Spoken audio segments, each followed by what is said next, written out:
Sebelum menonton, jangan lupa like, subscribe, dan tekan tombol lonceng. Selamat menyaksikan. Halo Sobat Eljon, kembali lagi di Eljon Medical Forum. Kita masih membahas mengenai eating disorders atau gangguan makan bersama saya Cynthia dan juga narasumber kita masih bersama dengan Dr. Galuh Maharani Sukma yang merupakan psikiater. Dokter, benarkah bahwa gangguan makan ini katanya merupakan lifestyle choice, Dok?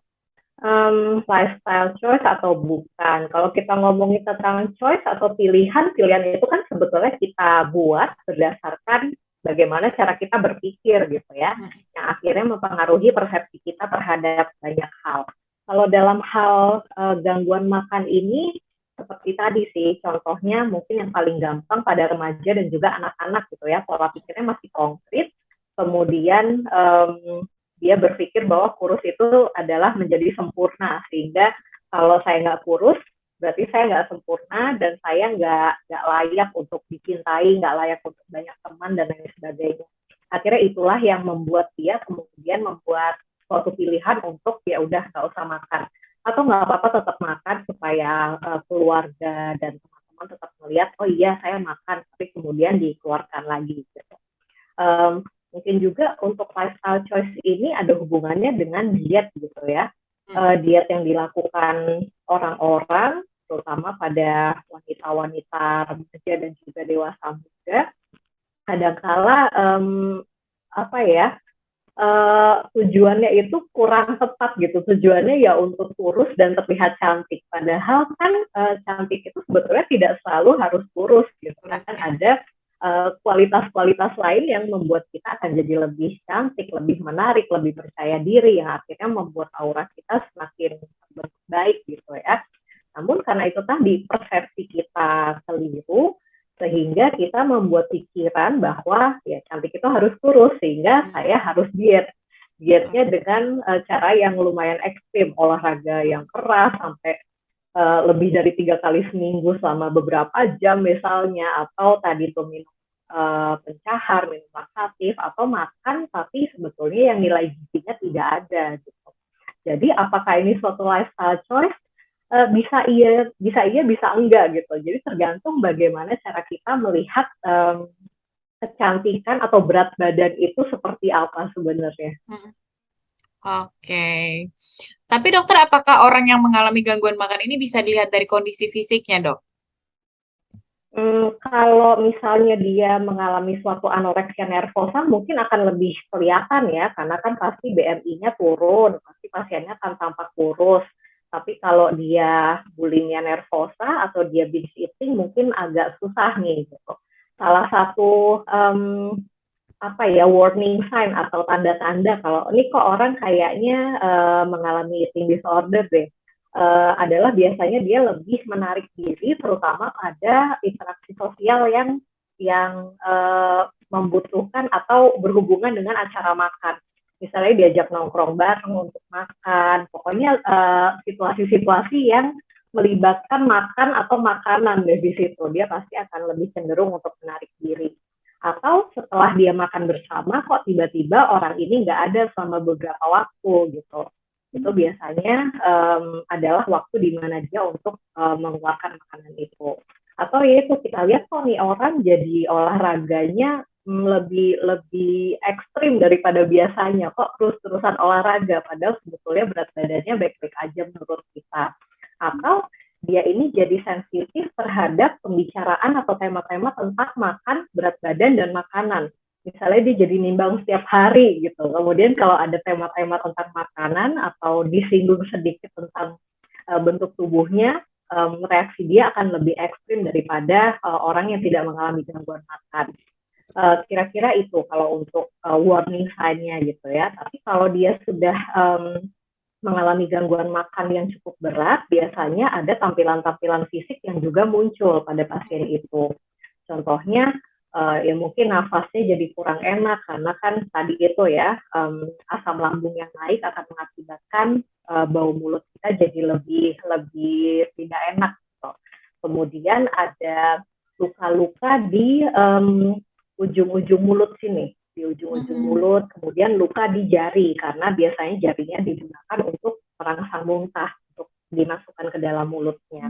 Kemudian dia juga jadi sering kedinginan, atau misalnya dia melaporkan haid saya jadi nggak lancar nih, saya nggak haid sama sekali atau haidnya jadi sedikit. Kira-kira itu sih yang bisa kita lihat pada pasien-pasien dengan gangguan makan. Oke.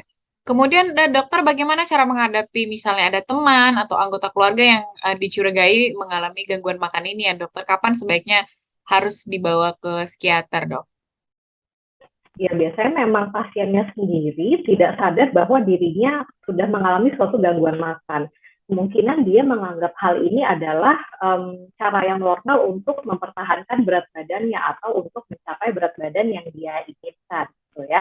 Namun ternyata apabila sudah muncul dampak fisik, apalagi dampak emosional atau sosial yang kita lihat terjadi pada orang tersebut, mungkin orang itu sudah butuh untuk kita bantu. Nah, gimana nih cara menghadapinya? Biasanya kalau kita langsung konfrontasi, kamu ini ya, kamu ada gangguan makan ya, atau kalau dia pergi, kamu barusan muntahin makanannya ya, kemungkinan orang itu akan menyangkal atau akan jadi marah. Ya, jadi sebaiknya sih pendekatan yang kita lakukan ke individu-individu tersebut adalah coba diajak ngobrol dan kita dengarkan tanpa ngejudge. Misalnya kalau dia cerita, iya nih sebenarnya saya gangguan makan, sebaiknya kita nggak langsung mengatakan, ngapain kamu kan udah kurus, gitu. Karena di persepsi dia belum kurus, dia masih butuh menurunkan berat badannya lagi. Jadi dengerin aja apa yang ada dalam pikiran dia, apa yang dia harapkan. Kemudian kalau misalnya dia bilang, saya mau kurus supaya saya cantik. Coba kita tanyakan lagi, cantik menurut kamu itu yang seperti apa sih gitu. Jadi instead of kita counter dengan enggak kok kamu tuh udah kurus, kamu udah cantik, tapi kita dengerin nih, menurut dia, di persepsi dia cantik itu seperti apa. Kalau dia kurus atau berat badannya sesuai dengan yang dia inginkan, apa sih keuntungannya untuk dia gitu. Biasanya pada remaja-remaja, orang tua yang mendapati bahwa anaknya ini mengalami gangguan makan, mereka akan langsung panik gitu ya.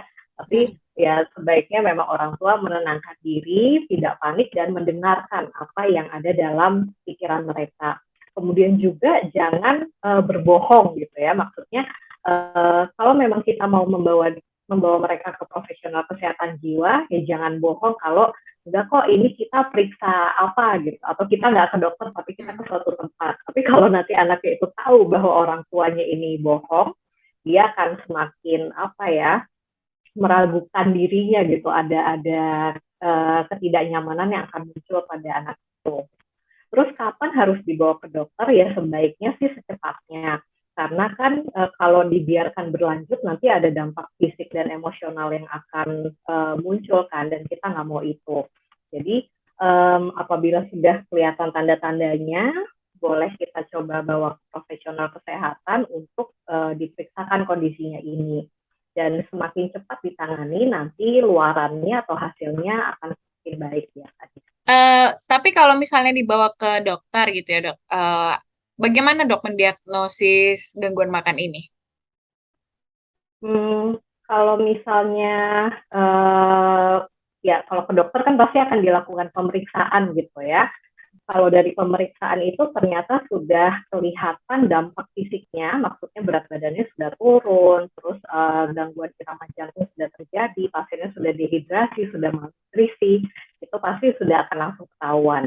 Dan biasanya kami dari bagian psikiatri juga menemui pasien-pasien dengan gangguan makan ini karena dikonsultan dari sejawat-sejawat kami. Misalnya pasiennya pingsan, kemudian dia ada di IGD dan dicurigai dia mengalami gangguan makan, kami akan langsung dikonsultasikan gitu ya.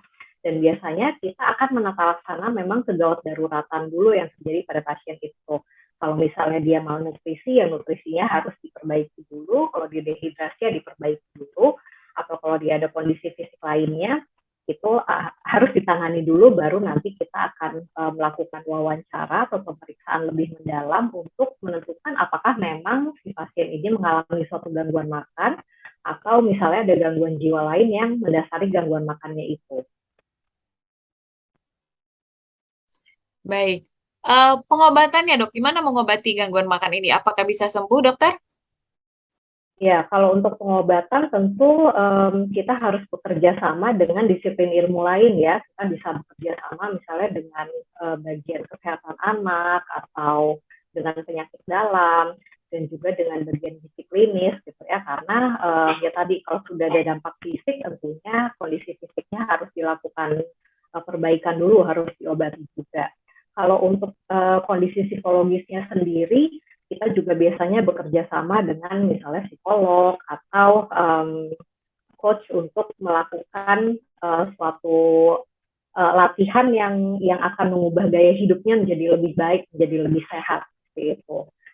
Kalau dalam penelitian itu dikatakan bahwa ternyata psikoterapi atau pengobatan yang dilakukan oleh psikiater dan psikolog yang ditambahkan dengan coaching atau latihan-latihan berubah lifestyle itu, dia akan memberikan hasil yang lebih baik dalam struktur otak pasien itu.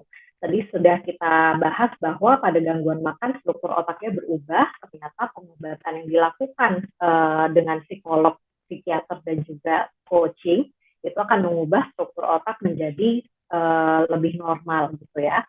Terus kalau ke psikiater obatnya apa aja dok gitu, atau diobatinya bagaimana? Tadi karena ada gangguan pada zat kimia otak, tentunya kita akan memberikan obat-obatan untuk mengatur zat kimia tersebut gitu ya. Obatnya bermacam-macam.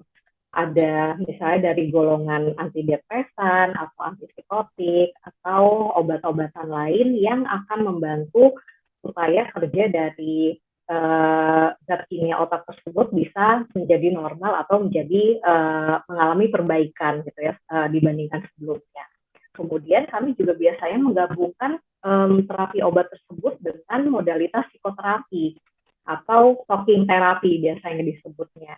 Jadi terapi psikoterapi ini juga macamnya banyak dan kita lihat berdasarkan kebutuhan pasien tersebut. Apabila misalnya ada distorsi pada pikirannya, kita lakukan terapi yang namanya cognitive behavior therapy atau CBT. Atau kalau misalnya dia mengalami kesulitan pada problem solving-nya misalnya, maka kita bantu dia untuk mencari problem solving terapi itu seperti apa. Terus bagaimana stress management-nya dia. Terus yang nggak kalah penting adalah kita juga mengajarkan untuk pola hidup sehat gitu. Karena ternyata sekarang ada perubahan paradigma dari bentuk tubuh yang ideal itu seperti apa. Jadi kita nggak ngejar tubuh kurus, tapi kita mengejar tubuh dan juga gaya hidup yang lebih sehat. Jadi itu yang akan dilakukan untuk membantu pasien dengan gangguan makan. Oke. Baik, terakhir Dokter Lulu apa yang ingin disampaikan terkait dengan gangguan makan, Dok? Ya, yang akan saya sampaikan atau pesan terakhirnya gitu ya tadi itu. Sekarang sudah ada pergeseran paradigma dari tubuh yang sehat seperti apa. Mungkin memang yang lebih digaungkan adalah tubuh yang lebih langsung, yang berarti orangnya sehat. Ternyata sekarang adalah bagaimana kita menjaga pola hidup sehat, baik dari makanan ataupun lifestyle kita, supaya kemudian kita akan mencapai suatu kesehatan mental yang lebih optimal. Dan juga bagaimana cara kita memandang menerima diri kita terlepas. Oke deh, baiklah. Terima kasih banyak Dokter Lulu hari ini sudah berbagi informasi yang banyak sekali soal gangguan makan. Terima kasih banyak, Dokter. Sama-sama, terima kasih Cynthia dan sahabat Ellen. Oke. Sahabat Eljan, tadi kita sudah mendengarkan dari Dokter Lulu ya mengenai gangguan makan, seperti apa gejalanya, faktor risiko, dan lain-lain. Bahkan tadi terkait beauty standard ya, bahwa memang ukuran size tubuh itu memang bukan menjadi standar kecantikan gitu. Jadi apabila mungkin ada beberapa tanda-tanda yang tadi bisa dilihat dari keluarga, teman dekat, ataupun bahkan diri sendiri, mungkin bisa langsung membawa kepada dokter, membawa kepada psikiater gitu ya, untuk lebih ditangani lebih cepat gitu. Karena tadi ada beberapa pengobatan juga yang disarankan oleh Dokter Lulu, jadi bisa kita tangani secepatnya. Baiklah, semoga berguna juga bermanfaat bagi kita semua. Saya Cynthia dan juga Dokter Galuh Maharani Suksma, dokter spesialis kedokteran jiwa, pamit undur diri, sampai jumpa. So, saya Mawar Salem, pamit undur diri. Ada kamera nih. So, gimana nih kalian? Pasti udah pada nonton semua kan? Karena kalian udah nonton, berarti kalian harus like and subscribe ya. See you!